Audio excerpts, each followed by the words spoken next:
check out what would have happened because Ufilm left a TVP pretty quickly. So I was like, what would have actually happened if he just A moved? So I went into the replay and like played it out and just A moved, and it turns out he actually holds, which is quite amusing because he just GG'd out. Well, he didn't GG out, but he quit out very quickly. But that's why my overlay is off because I was intrigued myself. All right. So heading into the 5th game of this evening. This is Yeonsu, and we have Kane from mYinsanity in the lower starting position here as the red Zerg player, and the blue Terran is going to be funkay, which I think his name is actually Wojciech Kominch.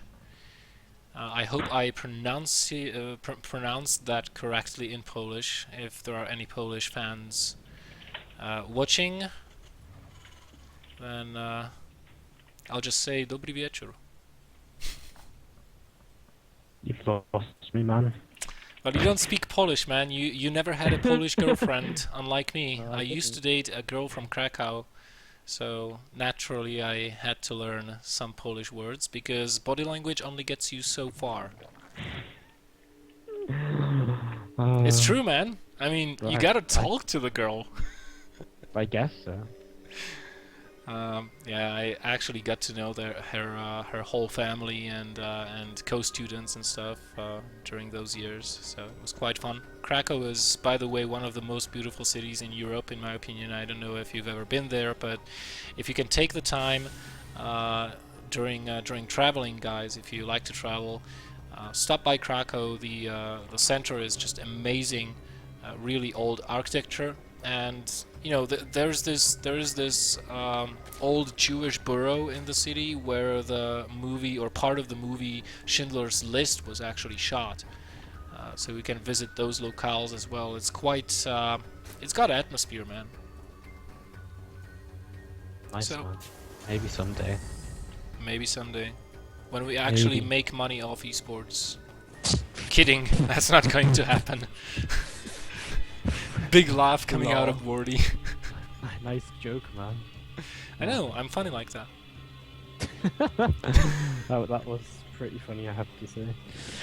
We have a Reaper expand here, nothing too crazy. Command's still on the low ground, so you know, have to be a little bit careful not to let the Lings get out of his opponent's base. But first Reaper's already over here, and he's going to start not actually picking away at anything. And you know, he's probably just going to keep it so he can hop back in and just double check that gas. Actually comes straight down to the natural here. Immediately a drone jumps onto that extractor. I love when like something starts happening. If you check the APMs, it's like 150, but once something starts to go down, it actually like rises to 300 immediately for both of the guys. I really love to watch that. Oh, that Reaper actually getting one more drone there, or just the one drone. So only the one has been killed, but it's going to become a little bit easier now for funkay here, since he's got 2 Reapers. He'll have to wait for a while though, because one of those is greatly damaged. Now we have a factory coming up behind the expansion here, and Hellions will be following this up, which is really... Oh, actually they won't. No, he's got time to make 1 round of Marines there, so he'll put those into a bunker, probably. And so far he's been, funkay's been very successful at preventing the Zerg player from trying to even think about approaching his 3rd base. But he'll definitely want to try that out in a minute or 2. Yeah, we have the Hellions going to start coming out here. We see the 3rd base being part of the wall, which is nice because it lets you wall off so much more quickly. So if all of a sudden influx of Lings comes out from Kane, he can much more easily react to this, and there's much less space to wall off to save the day. So I like it, and I actually have a couple of Marines coming to poke over here, and I mean, there's a couple of Overlords which are in pretty, you know... Ooh, this could be detrimental to Kane, you see. He has some speed. Oh my god, this is... If he gets that Overlord, which he will not, nice job by Kane, focusing down those Marines and not caring about those Reapers, because right about this time when the larva pop, you want to start producing Zerglings, like 8 sets or something like that, to be able to defend versus those Hellions that will be joining up with the Reapers. So, you know, you'll have like 2 Queens and 16 Lings. One interesting 3rd base to take. Yeah, it's This 3rd base is so pushable from the Terran. Like, from the Terran, like... But like, not very early on. No, I guess not, but I mean, still, like... I don't know. It's just what you feel comfortable with. If I take into consideration the rocks to the right of the natural expansion of Kane, you know, he would ideally need for those to be down. So it makes sense taking this base that he did, because until Terran player has medevacs out, he can't really abuse the ledge behind that base. And by the time, you know, Kane should have coverage over there with creep and overlords and everything. So, you know, this I can see the reasoning behind this, certainly. Hellions, Reapers, all jumping onto this tower right now and just joining up here. And interestingly, we only have 4 Hellions, so you know he's not really committed to these as much as we sometimes see. Nice, going to be able to get 2 creep tumors here, and even though there's so many queens out, it's still nice to deny that just a little bit and you know, lower the number of active tumors. As we do have a bit of a link counterattack. Full wall up is up though, and Kane's not going to waste any Zerglings at all fighting into walled off Terran. Now he's just going to retreat back. He's feeling out the map. He's feeling out the movements of the Terran player. The 1-1 is just about on the way, halfway through. Stimpack is ready to finish, coinciding with the finishing of this starport. And you know, once the medevacs start flying out, that's the time when it starts to become a little bit difficult for the Zerg player. And maybe the ledge behind the third base will come into play right now. We have double evolution chambers on the way and overlord speed as well. Still no oh, there it is. Just as I was about to say, there's the baneling nest being built, as well as the lair. So you know, Kane, good timings on those on that stuff. I have a few Hellions, 1 Hellion, 2 Reapers get picked off by them Lings. Funky did a good job to minimize the damage from them and had his Marines ready to deflect the Lings once he got back to his own base. He's probably going to float out his 30 here very soon because he's getting to that kind of number of units where he's going to be pretty comfortable to do that. Now, Kane getting that pneumatized carapace upgrade, getting the Bane, you know, you've already mentioned he's getting the Bane and Nest, and the upgrades are very even on either side here, and I'm pretty sure actually Funky doesn't have an armory yet, so that is a pretty huge mistake. That's going to really drop him behind in that upgrade lead. Yeah, and I really like this 1 Viking before the medevacs were built. Yeah, it's great, isn't it? This is something not every Terran player does, but it's something that's really useful to a Terran.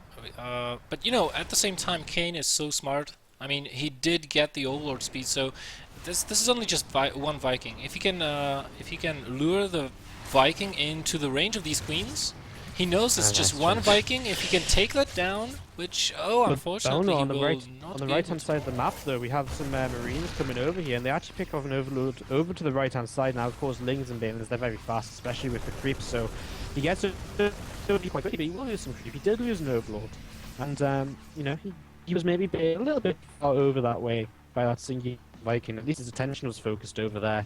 And there's that third base actually landed for Funkay. Yeah, but the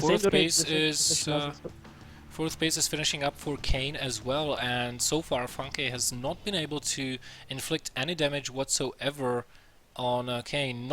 Certainly not any significant damage, at least. Kane is up to 70 drones right now. He can freely just start to produce army. He's getting his mutas out right now. He's really light on banelings though. So he's going to be relying on the mutas to snipe the Widow Mines to make the banelings as effective as possible. The Widow Mines didn't really go off too much there. And a lot of creep continuing to go down here. This is really nice for Funky, just cleaning this up. And, well, here come the Mutalists. A lot of these Marines will go down, but a lot remains to the left-hand side for a Terran player. And he's still in a pretty good position here.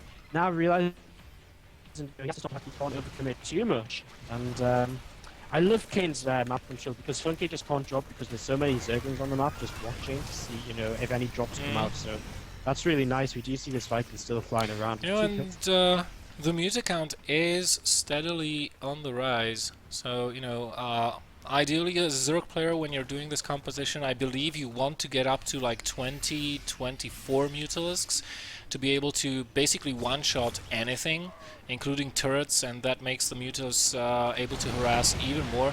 We can see that Kane is a little bit reluctant to push to the third base, even though there is only 1. one missile turret. He instead is going to take down this Viking finally, and he can respread his overlords. I really love, you pointed this out already, but I really love how Kane is constantly respreading his overlords wherever he does not have creep coverage. That is just awesome to behold. Yeah, I mean, that's the kind of things you need to spend your APM on, because all it takes is one drop, and all of a sudden you're not mining from a base, and then all of a sudden you're responding to that, and the Terran's on the other side of the map, and all of a sudden, you know, the game's not in such a good position for you anymore. These meters moving forward here, mines will continue to burrow tunneling claws, drilling claws is on the way, and yeah, I mean, some links coming forward, he's going to try and bait out some mine hits. funkay was not really splitting those marines, but all Kane achieved. Oh my god, here comes the follow-up. Yeah, this is gonna be nasty.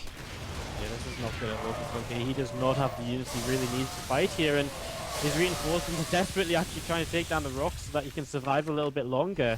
And mine's going to go off on the Overseer, in fact, which makes it a little bit scarier for Kane to actually attack in. He'll have to rely on Link Micro and hold position to try and trigger the mines, but no, he's going for it. He knows he's got the superior economy, and he just killed off a sizable chunk of the Terran army, so there has to be not much left here for funkay to defend, and Kane has broken the natural right now, taking out everything, the SCVs, the Marines. In fact, he won so many fights earlier in the game, and he just realized, you know, I'm maxed out, and you know, I just won a fight in the middle of the map. There's no way you're going to have reinforced already, and he took advantage of that, attacking in here. The natural is being gutted. The third base is the next target, while these meters just take out all of the depots, and funkay turns this around, but I mean, he's going to turn it around just to type GG, because he is on 66 supply to the 193 of his opponent.